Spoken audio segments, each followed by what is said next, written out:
Welcome back, everybody. Join me today as I show you how to do a cool metallic fade, as well as a few other little tricks and tips with waterborne paint on this very, very fancy RV. Let's get to it.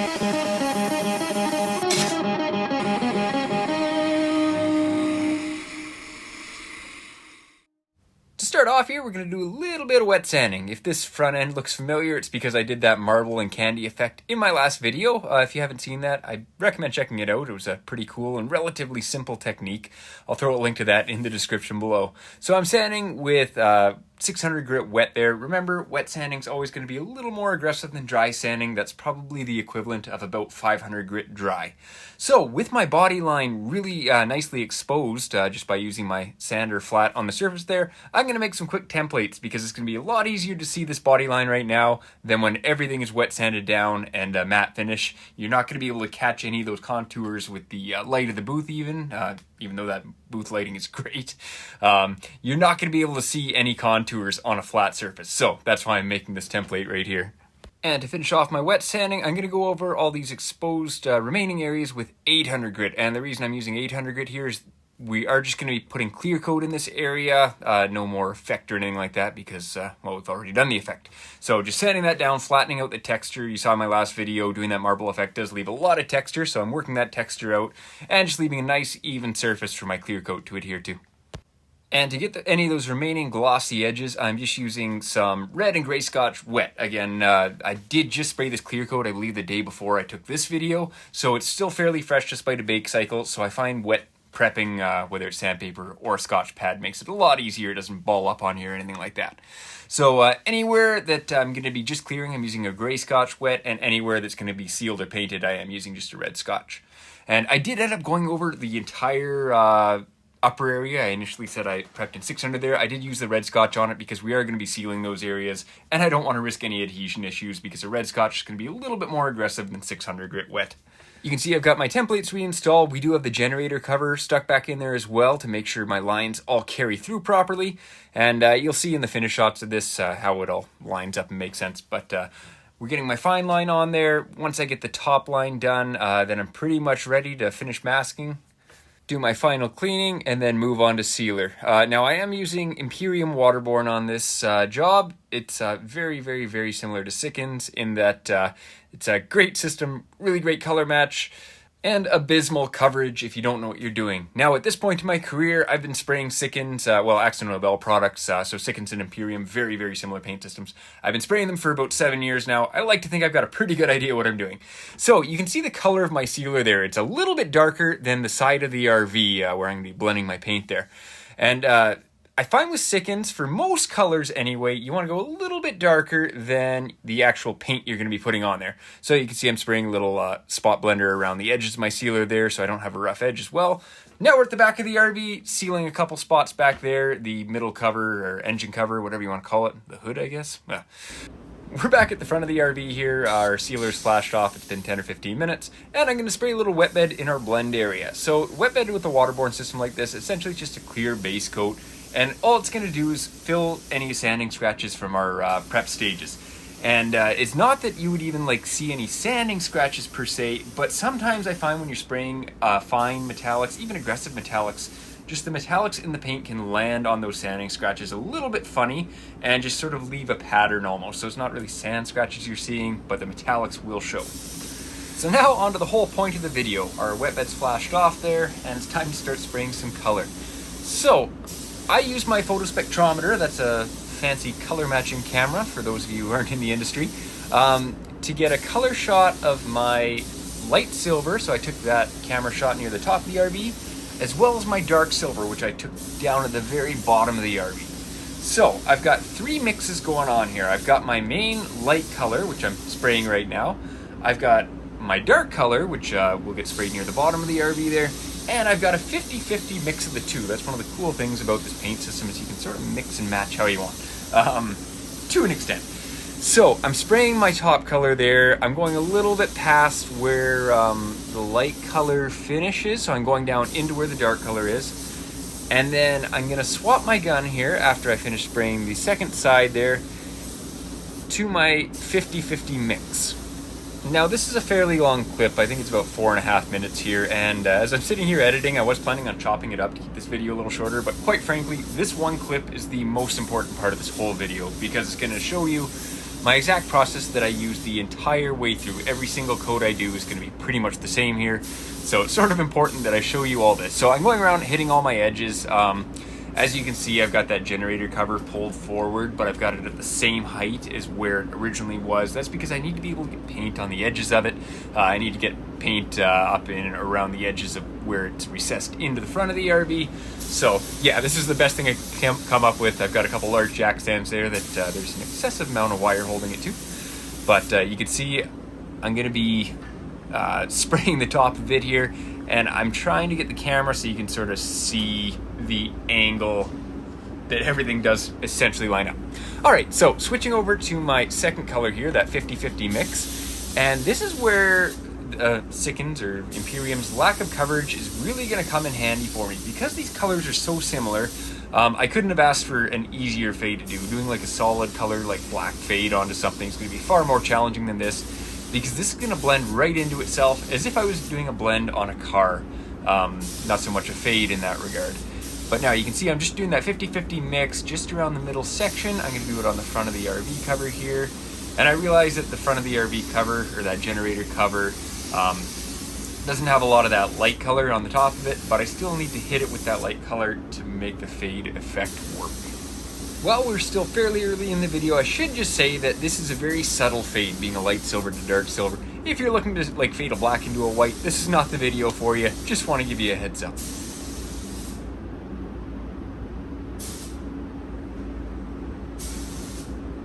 With my 50-50 mix there sprayed, I'm going to switch over to the 100% darker color. Now, you'll see I am just switching the cups on my gun. I'm not switching guns this time. That's because I only have 2 HVLP guns. I don't have a third one, unfortunately, for a third color to spray on the fly. But with colors this similar, and just purging my gun there, that's going to be more than enough for the color. I'm not worried about any color contamination or anything like that. If I were spraying 2 different vehicles with like 2 straight up different colors, there's no way I'm just going to swap a cup like that and just keep spraying without washing in between. But for something like this, I had absolutely no issues. So spraying that darker color, I do reference the side of the RV to see where I need to bring that color up to. Again, it is fairly transparent, so it's going to be, I don't want to say it's doing all the work for me in doing that fade, but it's not gonna make like a hard line if I take one pass a little bit too far, if that makes sense. Ultimately, yeah, I got probably the best colors I could have asked for doing a fade like this, as I mentioned earlier. As per usual, guys, never forget your edges when you're painting. Always hit those edges.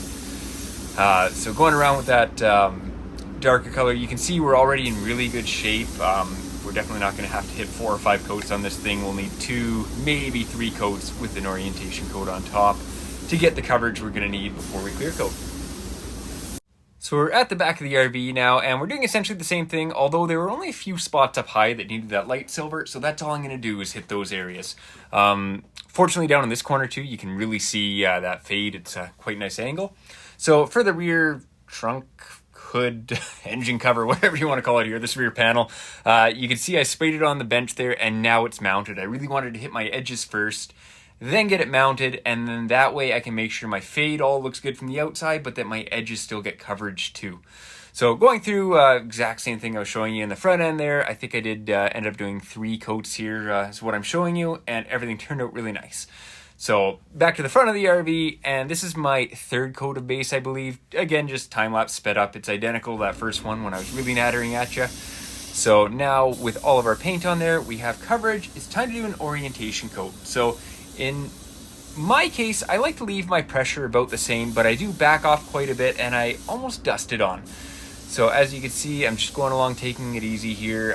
We still have to do our fade with our orientation coat. Of course, forgetting the cap on my Satic up there. You'd think I know by this point. But yeah, so I'm just taking my silver down a little bit past where that fade starts, for that light silver anyway. I'm going to come around the side here, do the same there. And you can see how much distance I have there. I've got probably 18 inches, 14 to 18 inches of distance between my gun and the panel, and that's just letting those metallics just float onto the panel and leave a nice consistent finish.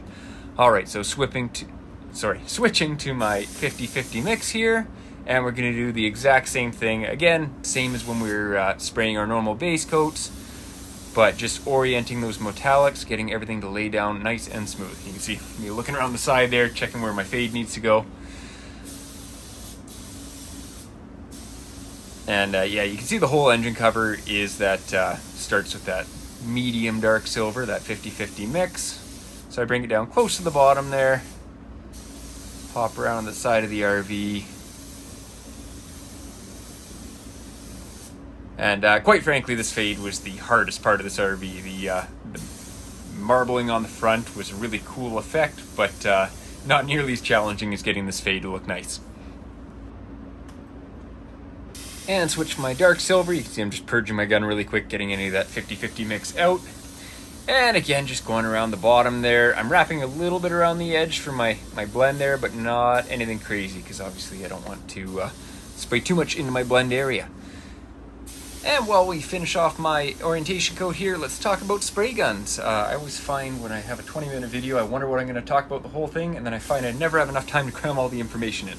So for my sealer, I use a SATA 3000 1.3 RP, and I spray that at about 30 psi. For my base guns, I've got two SATA 5000s, a 1.3 and a 1.4 HVLP. Quite frankly, I don't really notice much of a difference with that 0.1 millimeter difference in size, and I spray my base at about 25 to 26 psi for waterborne. And with our fade all done, it's time to have some fun pulling some fine line. Honestly, one of the most fun parts of a paint job is pulling that fine line, and really hoping you don't have any overspray. In this case, she all turned out really nice, and everything pulled nice and crisp as well. I do prefer to run fine line in one piece, but as you can see, I had a seam at the corner there, but didn't have any issues. It was just a bit of a sharp corner to run with 1/4 inch, and this was a long throw to try to run with 1/8 inch, so it just made more sense to do it that way. As you can see, I'm just pulling the fine line sort of tight back on itself. I find that's the best way to get a nice crisp edge. I don't really ever have issues pulling fine line with the waterborne systems. Generally, it's more thicker solvent-borne systems, or if I'm pulling over fresh clear, something like that, but just something to keep in mind. So unfortunately, I didn't get my first shot of clear here. I must have clicked the wrong button on my camera or something.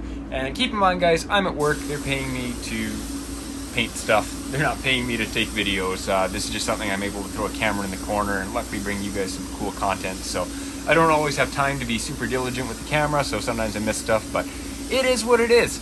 And quite frankly, aside from this one little clip, everything went pretty well on this one. Now I did my first coat of clear just over the maroon areas. As you can see, the front section's already shiny there where I haven't started spraying on both the generator cover and on the vehicle itself. And that's because I do my first coat there to sort of build up a little bit more material on that paint edge, because even with waterborne, it's not super thick.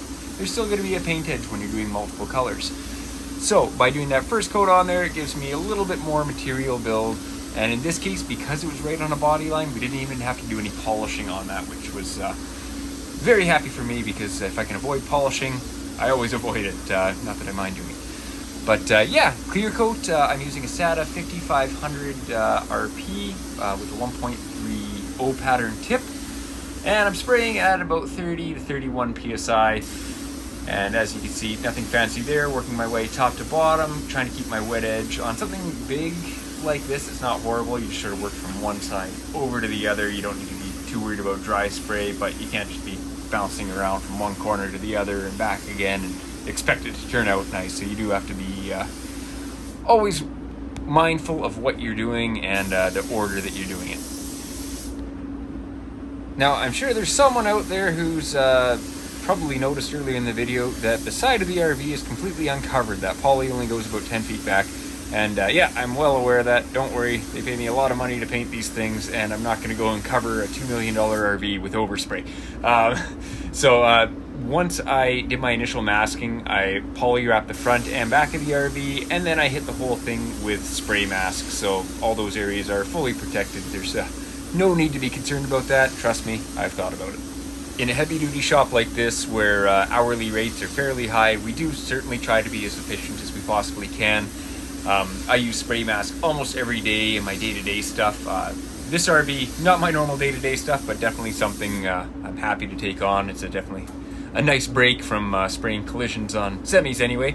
But even semis, like if we're just painting a single panel, like a hood side or a door or something, it's way more efficient for me to just mask off that door, throw a quick piece of poly, and then spray mask the rest of the truck instead of spending a half hour with another person trying to pull poly over the whole thing and hoping you get all your seams. That spray mask, it's a quick and easy insurance to make sure you're not going to get overspray on a truck that could be worth $400,000 or $500,000, and in the case of this RV, significantly more than that. Now I'm moving to the back of the RV here. Don't worry, I did clear coat the generator cover, just didn't get it on camera. The back end here didn't have to do 3 coats. This one's just 2 coats over everything. Nice thing about big vehicles like this, when you're doing separate sections, is that by the time you've painted one part, you go to the back, you spray the back end, and by that point, the front end is already flashed off again. So pretty much for all my base coats as well, I'm able to spray the front, move to the back, spray the back, and by then it's been 10, 15, 20 minutes. I can go back to the front end and just start spraying again. There really isn't much downtime between coats, and if there is on something like this, you're just mixing paint in that time period.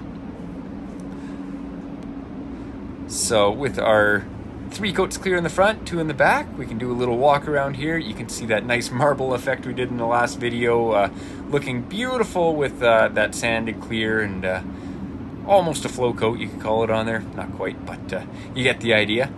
And you can see our metallics laid down really nicely, no modeling or anything like that. Our blend is, or not our blend, but our fade is pretty much seamless. You can see it as I back up here, and I am super pumped on how this one turned out.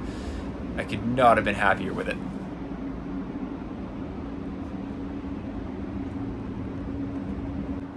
As I finish my walk around here, guys, take a minute to appreciate all the effects on this thing. Like, the paint team who does these kind of things for a living, like, they do a phenomenal job. Like, don't get me wrong, I enjoyed doing the little corrections on this one, just the collision repair on it. But man, like, doing it every day, like, these guys are some impressive painters, for sure. And coming around the back here, you can see the fades all look nice. Our metallics are all nice and consistent. We pulled that rear cover back off to get the clear coat on like we did with the generator cover. This corner is probably the easiest to actually like see the fade, kind of, sort of.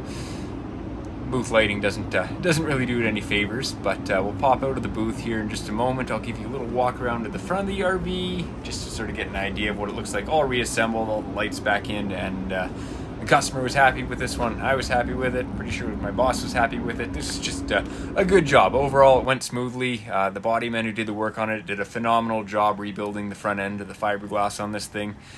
If you guys enjoyed this video, be sure to like and subscribe. Thanks for watching. We'll see you next time.